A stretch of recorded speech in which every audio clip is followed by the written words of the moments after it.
Brazil, Real Madrid ও Carlo Ancelotti ত্রিমুখী লড়াই পরিণত হয়েছিল অ্যাবসলিউট সিনেমায়। বারবার কার্লোকে অ্যাপ্রোচ করার পর ব্রাজিলের দায়িত্ব নিতে সম্মত হন এই কোচ, কিন্তু এরপর মাদ্রিদের বেঁকে বসাই ছিল অনিশ্চয়তা। তবে ব্রাজিল আশা ছাড়েনি, মিটিং করে সমস্যার সমাধান করেছে। অপেক্ষা করে হলেও কার্লোকে যে তাদের চাইই চাই। কেন কার্লোকে ঘিরে এত আগ্রহ? কেন এই মুহূর্তে ব্রাজিলের সব সমস্যার সমাধান হতে পারেন কার্লো? জাদুর কাঠিতে দিতে পারেন হাত। কার্লোর হাত ধরে সর্বপ্রথম পরিবর্তন আসতে পারে ব্রাজিলের ট্যাকটিক্সে। সেলেসাওদের গতানুগতিক কোচিং এর বাইরে দলে ইউরোপিয়ান ধাঁচ দিবেন কার্লো। স্ক্যালোনির গুরু এক এক ম্যাচে এক এক ফরমেশন ব্যবহার করবেন প্রয়োজন অনুসারে।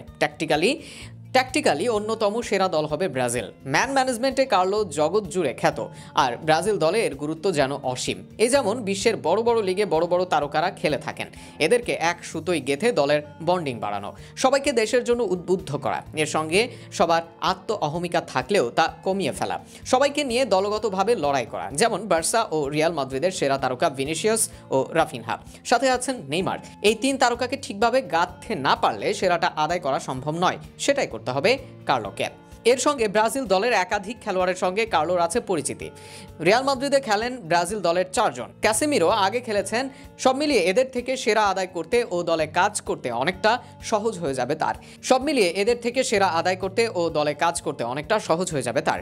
এছাড়া কার্লো অভিজ্ঞ কোচ, অভিজ্ঞতার সঙ্গে অ্যাডাপ্টেশনেও তার অন্য মাত্রা। সেখানে বড় ম্যাচে স্নায়ুর লড়াইয়ে নিজেও শান্ত থাকতে পারেন, দলকেও পারবেন শান্ত রাখতে, আর সেটা ব্রাজিলকে যে কোনো জায়গা থেকে সাফল্য আনতে সাহায্য করতে পারে, যেমনটা হয়েছে রিয়াল মাদ্রিদের ক্ষেত্রে। তবে কার্লো যত ম্যাজিক দেখান না কেন, আসল কাজ করতে হবে খেলোয়াড়দের।